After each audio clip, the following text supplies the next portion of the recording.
पहले चरण का मतदान समाप्त हुआ। लगता है कि पहले चरण में ही मोदी जी के चरण उखड़ने लग गए, तभी तो ये अनाप शनाप बोलने लग गए।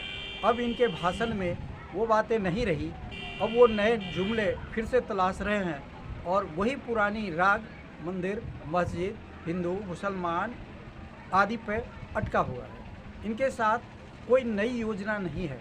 अब नई योजना तो वो 47 पूरा करेंगे या आने वाले समय में देखेंगे। अब 5 ट्रिलियन का बजट कहाँ गया, वो स्मार्ट सिटी कहाँ गए, जीएसटी से क्या फ़ायदे हुए, लोगों की बेरोजगारी का क्या हुआ, नौकरी चाकरी की क्या स्थिति है, स्वास्थ्य की स्थिति क्या है, ये सब बातें इनके लिए कोई मुद्दा नहीं है। किसान तो इनके चार्ट में है ही नहीं, जो किसान पे कभी बोलेंगे।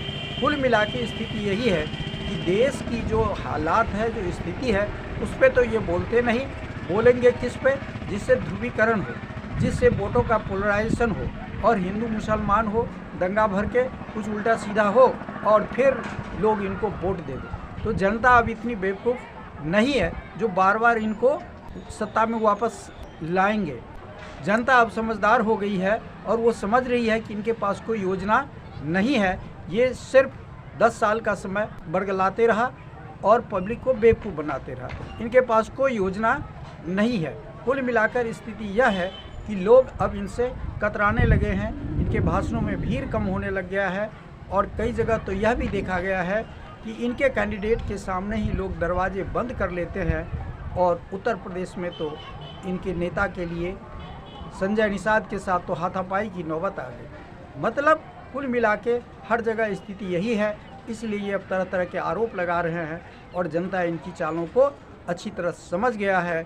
इसलिए अगर इस देश को बचाना है तो यह ज़रूरी है कि एक ऐसा सरकार हो जिसका विश्वास संविधान में हो, जनता में हो, न कि अपने मित्रों में हो।